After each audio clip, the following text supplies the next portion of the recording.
నువ్వు గనక ఇదే రకంగా చేసినావు అంటే ఇబ్బంది పడుతుంది సార్. నేను ఒకటే మాట మీ ఎస్పీతో మాట్లాడుతున్నాను, క్యాడర్తో కాదు, మా అక్కడ ఉన్న పబ్లిక్ తో కాదు, ఎస్పీతో మాట్లాడు. మా డ్యూటీ సార్. ఎస్పీతో మాట్లాడి అంటున్నా. రండి సార్.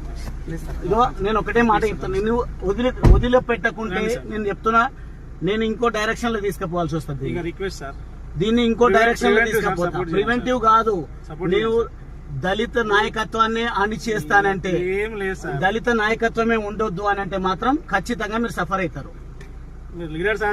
అందుకే లీడర్ అన్నప్పుడు నా హక్కులను నా ఆయుధాలను కూడా వాడాల్సి వస్తుంది. నేను ఒకటే మాట్లాడుతున్నాను సార్, యాజ్ ఎ లీడర్ అనేది మీ సెన్స్ ఉంటే మీ ఎస్పీకి నా ఫోన్ ఎత్తుతాడు, మీ ఎస్పీని ఫోన్ మాట్లాడమని చెప్పి. బీజేపీలో మీరు ప్రాతినిధ్యం వహిస్తున్నారు, నేను ఇబ్బంది అయ్యే అవకాశం ఉంది కాబట్టి ప్రివెంటివ్ కోసం వచ్చినాం కానీ నువ్వు నాకు చెప్పేది కమ్యూనికేషన్ ఇచ్చేది అంటున్నా. ఇప్పుడు ఇస్తున్నాం కదా సార్. ఎప్పుడు ఇదా కమ్యూనికేషన్ ఇచ్చే పద్ధతి?